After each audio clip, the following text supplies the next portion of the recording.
London CNN Boris Johnson has a problem. Since his landslide election win in December, the British Prime Minister has attempted to frame his personal success as the moment Brits could confidently move on from Brexit and into a bright new future. Yet despite Johnson's sunny optimism, a near-constant stream of darker, nastier messages has been seeping out of 10 Downing Street. And the finger of blame is being pointed at Johnson's most senior advisor, Dominic Cummings. Cummings is one of the most controversial figures in current British politics.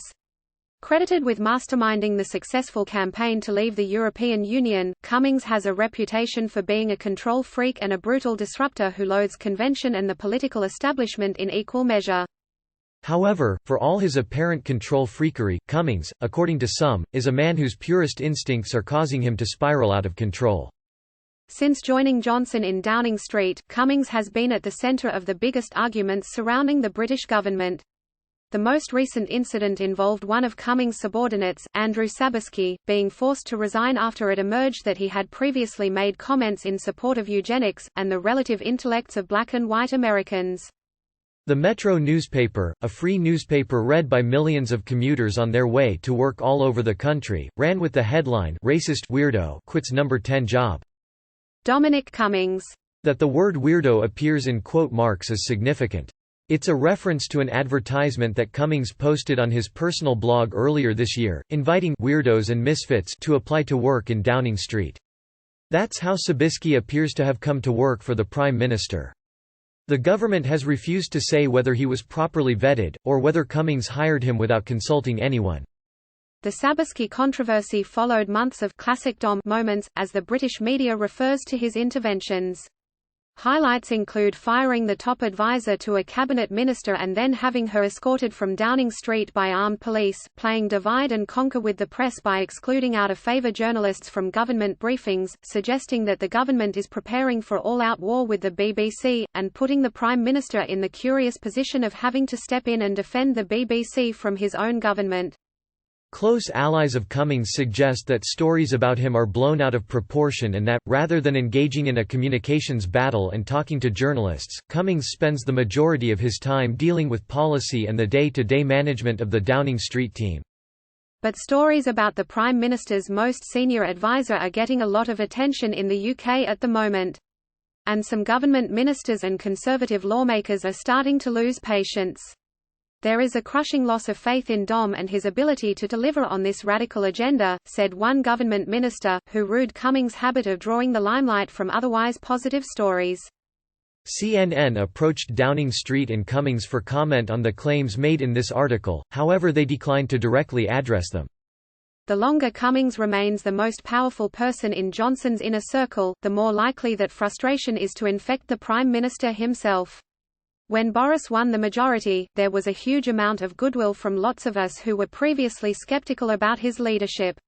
"But we are still waiting to see what he does with that," said one influential Conservative political figure. That goodwill erodes every time Conservatives are forced to put out fires started by the man who is supposed to be driving their Prime Minister's agenda. All of which leads to the question, why is Cummings still working for the Prime Minister? Boris has the power to rein him in if he wanted to. But at the moment clearly he feels that Cummings is doing what he wants him to do, moving forward with a disruptive but productive program, says Tim Bale, professor of politics at Queen Mary University in London. Cummings' allies point to the fact that despite his brutal style, he has delivered for the very same establishment Conservatives who find his approach to politics vulgar. "We might hear rumblings now and again, but he was vindicated when the Brexit deal happened in November. It was the same with the election," says a friend and former colleague. "As long as he keeps performing for Boris, the longer it remains worth it for Boris." Boris Johnson and Dominic Cummings at Downing Street in September. And as long as Johnson continues to think having Cummings inside the tent is worth it, things are unlikely to change. "Dom's always been of the view that unless he's in complete control there is no point in him being in the job," says the Cummings ally. Civil servants and other advisors who have worked with Cummings say his management style is to make it clear to as many people as possible that he is in total control. Once he has asserted his dominance, he attempts to expand his sphere of influence. In Downing Street, he's done this by trying his best to erode the traditional relationship between cabinet ministers and their special advisors. Rather than be loyal to their bosses, advisers say Cummings demands they be loyal to him. One former advisor to a cabinet minister said there was a drive to ensure that Dom's people were working for ministers deemed to be rogue or disloyal. And this isn't merely a power trip for Cummings. People who have worked with him explain that Cummings doesn't distrust people, he just doesn't trust them to make the correct decisions. Multiple sources told CNN that Cummings sincerely believes himself to be more intelligent than almost anyone he interacts with. Johnson knew what he was letting himself in for. Allies of Cummings say that when he was offered the job, he made it clear to Johnson that if he was to build a loyalist court, then he wanted to be king. Special advisers believe that Johnson was happy to agree, because he didn't want to suffer the rebellions that ultimately brought down his predecessor, Theresa May. Of course, Cummings is only powerful for as long as Johnson believes his aggressive style of politics is a net benefit. The real question is if and when Cummings tips over into being more costly than he's worth.